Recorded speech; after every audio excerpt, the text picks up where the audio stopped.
thought today was going to be a cookie cutter day, meaning nothing is going to happen, yet so many things still end up happening anyway. Even as I tried to specifically be boring, something still wanted to make itself happen. In the morning, I was able to get to school early and visit the friend group, visit a couple of times before. The conversation went usually fine, and we talked about how a lot of us when we were younger wanted to sing the Gangnam Style and how our parents filmed us singing those videos, and why we want to keep those videos niche, which I kind of found pretty funny. Other than that, as I did transition out of the conversation, as more people joined in, naturally, I did learn about stuff such as World War II and a little bit more topics as I searched the internet on my Chromebook after then. But yes, I would absolutely love to keep my Gangnam Style when I was like 5 years old. Niche. Keep that away from people. I don't want anyone saying that, even though it is funny if you guys were to watch, even though I don't have access to it right now. Now that I can remember, credit to Pat, credit to Alexis, and credit to yet another name that I still don't even remember, so I'm kind of sorry. First period. This period went surprisingly fine, and the teacher led us on a new read about market items and how students are filming in a market. During this video, the teacher gave us a Spanish book, and after the read, as we watched the video, everyone and me were silently laughing because we knew the video was scripted. They were acting for the camera, like the people who were talking for the camera. Not like it's not like a typical human Spanish interaction. It's like something saying like these are apples, this is this item, this is that item, and yet the characters too are also smiling a lot during the video and acting pretty much funny. You can bet there were plenty of retakes because they're probably laughing so many times. But I'm not sure. I'm not a judge of a simple Spanish book, but we are definitely learning about market items in this unit. After that, I took this chance to grab extra points to ask and answer the teacher's questions. And I wanted to answer Dormir means to sleep as a joke, but I did not do it. Instead, the teacher just asked about what they saw and what we saw as in the market, at least what they said in the video. And I said están talentosos, which means to signal that they are funny during the video. The teacher gave a point anyway, then let's ask another person. After that, the teacher allowed us to work, and it usually went fine after that. Second period. This was our last day of archery with bows and arrows, so I worked on archery for one final time this year, and I brought up a pine cone with me, which I'll call it the Invincible Pinecone for metaphorical effect. I put it on top of the target that we were shooting, and for the first time, I ended up actually hitting the inner red very close to the bullseye. And for the first few tries, I was actually able to hit the inner red and the outer white. So I did hit a few shots within the target itself. But I tried to hit the pine cone a few rounds later, but I barely missed by right a few inches. So I was not able to hit it at all, unfortunately. But I did get very close. I asked my friends to try to hit it, but they ended up failing. And for a few times, I did also lose an arrow for a hit, and we only had like two arrows, so we had to handle only using two arrows instead of three that we usually pick. I believe someone stole it, but or maybe I got lodged in the ground deeply, but I think someone stole it. There's no way something can lodge in the ground that easily, especially for an arrow. But then again, at the end, even though we all missed the shot at the pine cone, we finally rested the bows one last time and enjoyed it one last time. Then eventually, we stripped the bows of its string, fixed it over, then returned the arrows. Big credits in this case for the logistics. To the Spanish speaker of this class, credit to Eli, and credit to my bow partner for the logistics for helping set up the bow. Obviously, credit goes to Rayon and your friend group. Now, third period. This actually went mostly tranquil. We did more questionnaire assignments about our next senior covering water, and I asked the teacher if there was any 6-7 jokes that he maybe laid in throughout the class, but he said no.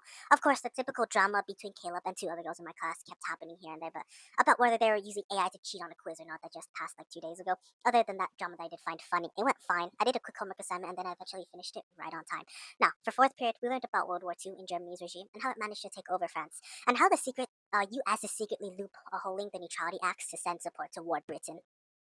After taking those notes, I decided to read more in my history textbook about World War II, and I eventually learned that World War II's front started from the Soviet Union front, and the US's invasion on Sicily, and how both of these fronts slowly encroached on Germany, eventually taking it over and liberating all of the people who were lost and all the people who did suffer a lot. And just as much as Germany took over land, now the Allies are doing the opposite of it and kind of putting Germany back into their original position that they were, and along with their Lend-Lease support and all of their combined allies, eventually I learned how Germany got defeated. Lunch period, this one usually went neutral. As I sat on another table, another random friend group came in, so I ended up getting my butt kicked out of the friend group because I had to move somewhere else. It's like more than like 5 people there. I eventually voluntarily moved because I know there would be a lot of awkwardness between me and those people. I don't know why they decided to just gang up on that table and just sit where I am sitting. There would be a lot of awkwardness, so that's why I left voluntarily. I spent most of this time after moving to a different table than sitting down with my friends, dreaming in the moment, yet also being in the moment at the same time. I was able to hold a short conversation, but I do apologize to Layla for not getting you your ranch sauce packet. I was very hungry, so I got to apple juice and accidentally yet conveniently forgot the ranch because I didn't know where to find it, so I do apologize. Anyways, I did fall into a trance since I didn't eat any breakfast, at least way too anyway. Fifth period, funny moment here. I bet 13 cents that students would be late, including Jackson, and I bet to the teacher that there's going to be late students. And yet, and behold, right on the bell, the teacher went back and she saw so many students come in, marking them late on her little attendance paper. The teacher told me that I apparently won the lottery, and I said that the number 13 was a curse. During the class period, though, it went mostly baseline and calm, and not really much. There was actually a girl who I believe was taking a test this time, at least she's from a different class. I'm not sure who she is, but she wasn't a part of our class, but credit goes to her just because. And obviously, the teacher did make up a bunch of funny points. Today was a talent day we had a lot of free time.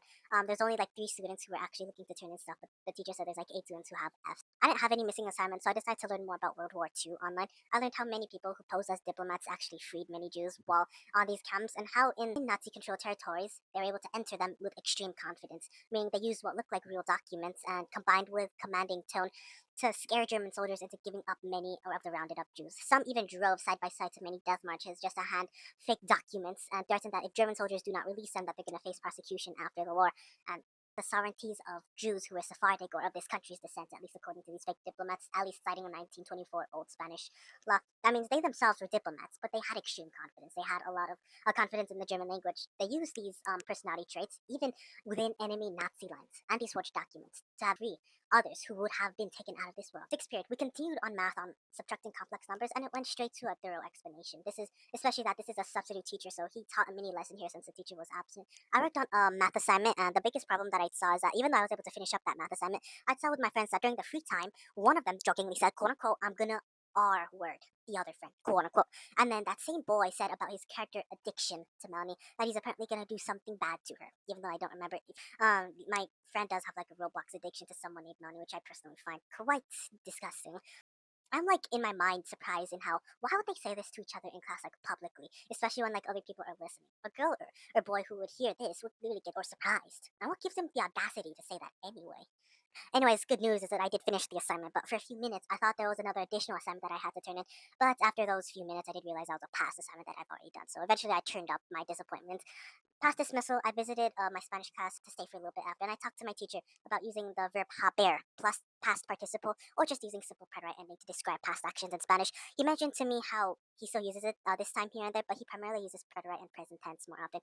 He said to me that what tenses in English do we use the most, and I said just like Spanish, we just use present, past, and maybe a little bit of the future. We don't use anything else.